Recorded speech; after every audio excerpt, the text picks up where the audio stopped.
भारत से बहुत उम्मीद करना बेकार, पूर्व ऑस्ट्रेलियाई राजदूत ने की ऐसी टिप्पणी। नमस्कार दोस्तों, मैं रतन सिंह और आप सभी का क्रिकेट पॉलिटिक्स में स्वागत है। प्रधानमंत्री नरेंद्र मोदी के ऑस्ट्रेलिया के दौरे के बीच ऑस्ट्रेलिया के पूर्व राजदूत का एक ओपिनियन पीस चर्चा में है। पूर्व राजदूत ने आगाह करते हुए कहा कि ऑस्ट्रेलिया को भारत से जरूरत से ज्यादा उम्मीदें नहीं करनी चाहिए, वरना चीन और इंडोनेशिया की तरह बाद में निराशा हाथ लगेगी। अंग्रेजी वेबसाइट फाइनेंशियल रिव्यू में पूर्व ऑस्ट्रेलियाई राजदूत जॉन मैकार्थी ने लिखा है कि द्वितीय विश्व युद्ध के बाद हमारे अंतर्राष्ट्रीय संबंधों में काफी तेजी आई। ऑस्ट्रेलिया ने उत्साह में आकर बड़े देशों के साथ संबंध जोड़ने की कोशिश की, लेकिन बाद में निराशा हुई। उन्होंने लिखा, भारत और इंडोनेशिया जैसे देशों के साथ ऑस्ट्रेलिया के रिश्ते उतार चढ़ाव भरे हैं। 60 से 80 के दशक के बीच आर्थिक दृष्टिकोण से हमारे लिए जापान फोकस में था। फिर जापान की व्यवस्था कमजोर हुई, हमने जापान जाना बंद कर दिया। फिर हाल के वर्षों में बदलते सुरक्षा परिवेश के कारण फिर से जापान से रिश्तों में गर्मजोशी आई है। मैकार्थी ने आगे कहा कि ऑस्ट्रेलिया के पूर्व प्रधानमंत्री पॉल किटिंग ने इंडोनेशिया से हाथ मिलाया। इसके बाद इंडोनेशिया ने पूर्व तिमोर पर हमला कर कब्जा कर लिया। इसके बाद रिश्ते सामान्य होने में वर्षों लग गए। हम यह भी जानते हैं कि चीन के साथ बेहतर संबंध बनाने से क्या हुआ। इन सभी चीजों को देखते हुए हम भारत से क्या उम्मीद कर रहे हैं, इस बारे में हमें सतर्क रहना चाहिए। उन्होंने लिखा, यह सच है कि पिछले 2 दशकों में भारत का कद ऊंचा हुआ है और ऑस्ट्रेलिया ने इसे अहमियत दी है। लगभग 1.4 अरब आबादी के साथ भारत ने चीन को पीछे छोड़ दिया है। लोगों की खरीदने की क्षमता की बात करें तो भारत दुनिया की तीसरी सबसे बड़ी वैश्विक अर्थव्यवस्था है। यह संभव है कि जल्द ही भारत हर लिहाज से दुनिया की तीसरी सबसे बड़ी अर्थव्यवस्था बन जाए। भारत में हमारे 4 ऑफिस हैं।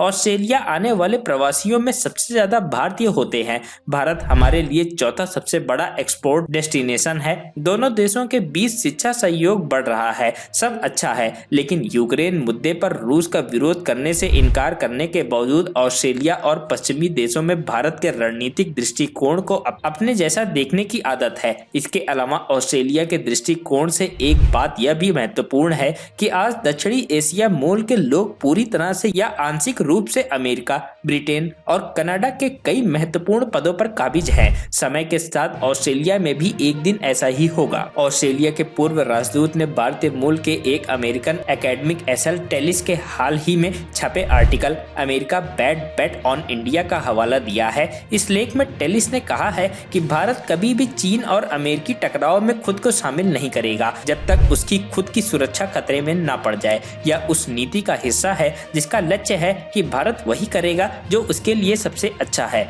पूर्व राजदूत ने लिखा, टेलिस का यह तर्क इसलिए भी मायने रखता है क्योंकि 2008 में जब भारत और अमेरिका के बीच न्यूक्लियर डील हुई थी, टेलिस इस डील में अहम भूमिका में थे, यह जानते हुए कि भारत पहले से ही परमाणु संपन्न देश है और वह न्यूक्लियर प्रोलिफरेशन ट्रीटी का सिग्नेटरी भी नहीं है। इसके बावजूद अमेरिका भारत के परमाणु विकास में सहायता करने के लिए सहमत हो गया। यह डील अमेरिका और भारत के सुरक्षा संबंधों में एक महत्वपूर्ण मोड़ था। इस डील ने एक प्रमुख शक्ति के रूप में उभर रहे भारत को और बढ़ावा दिया। अमेरिका को लगता है कि भारत उसे चीन से निपटने में मदद करेगा, लेकिन भारत का अपना हित सर्वोपरि है। इसीलिए हमें भी भारत से यथार्थवादी अपेक्षाएं ही रखनी चाहिए, न कि अपनी उम्मीदों के मुताबिक चीजों को देखना चाहिए। हमें जमीनी हकीकत को समझते हुए भारत के साथ पेश आना चाहिए। इसके बाद ऑस्ट्रेलिया के पूर्व राजदूत ने टेलिस के बाद एडवर्ड लूस के लेख का भी जिक्र किया है। रूस और भारत के बीच जब न्यूक्लियर डील हो रही थी,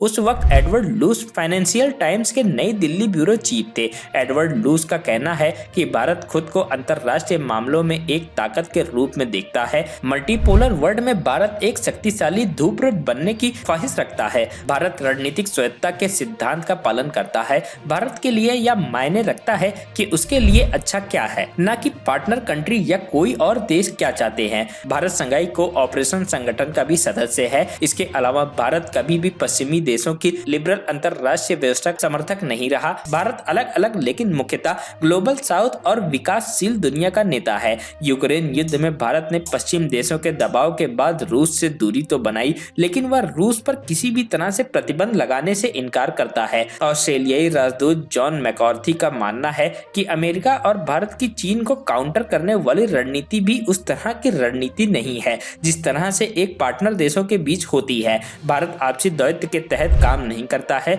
भारत को लगता है कि वह दूसरे देश उसकी सहायता के लिए नहीं आएंगे, इसीलिए वह भी किसी अन्य देशों के युद्ध में शामिल नहीं होगा। इसी तरह क्वाड में भी भारत की अंतर्निहित सीमाएं हैं। यहाँ तक कि क्वाड में भी भारत चीन के खिलाफ नरम रुख का समर्थन करता है, क्योंकि जापान और ऑस्ट्रेलिया की तुलना में अमेरिका के साथ भारत का संबंध काफी अलग है। क्वाड 4 देशों का संगठन है। इसके सदस्य देश भारत, अमेरिका, ऑस्ट्रेलिया और जापान है। इसे एशिया का नाटो भी कहा जाता है। पूर्व ऑस्ट्रेलियाई राजदूत ने आगे लिखा है कि नरेंद्र मोदी के भारत का लोकतंत्र अमेरिका और ऑस्ट्रेलिया के लोकतांत्रिक मूल्यों से अलग है। भारत में चुनाव आमतौर पर निष्पक्ष होते हैं। मोदी के प्रभुत्व के सामने मुख्य विपक्षी दल कांग्रेस और क्षेत्रीय दल मजबूत से चुनाव भी लड़ते हैं, लेकिन मोदी एक हिंदू वर्चस्ववादी नेता है। कुछ लोगों के लिए भारत एक अनुद्रा लोकतंत्र है, कुछ लोगों के लिए चुनावी निरंकुशता, लेकिन यह निश्चित है कि नरेंद्र मोदी का भारत एक उदार लोकतांत्रिक देश नहीं है। मैकार्थी ने आगे लिखा है कि हमारे हित तय करते हैं कि हम भारत के साथ संबंध पूरी एनर्जी और धैर्य के साथ आगे बढ़ाएं, लेकिन हमें भारत से यथार्थवादी अपेक्षाएं ही रखनी चाहिए। भारत से हमें वैसा ही संबंध रखना चाहिए जैसा वह है, न कि जैसा हम देखना चाहते हैं। यदि हम ऐसा करते हैं तो उस निराशा से बचेंगे जो हमने पहले अनुभव की है। हालांकि भारत में अमेरिका के राजदूत एरिक गारसेट ने भी प्रधानमंत्री नरेंद्र मोदी की जमकर तारीफ की है। पीएम मोदी की आगामी अमेरिकी दौरे पर टिप्पणी करते हुए गारसेट ने कहा है, मोदी सरकार ने भविष्य के लिए एक लचीली अर्थव्यवस्था बनाने के प्रयासों को साझा किया है। पीएम मोदी के नेतृत्व में भारत अद्भुत हाथों में है। ऑस्ट्रेलिया के अलावा अमेरिका भी क्वाड का हिस्सा है। प्रधानमंत्री नरेंद्र मोदी अगले महीने अमेरिका की राजकीय यात्रा पर जाएंगे। G7 समिट के दौरान अमेरिकी राष्ट्रपति जो बाइडेन ने पीएम मोदी से कहा था कि अमेरिका में बड़ी संख्या में लोग आपसे मिलना चाहते हैं। Bureau report, trigger politics.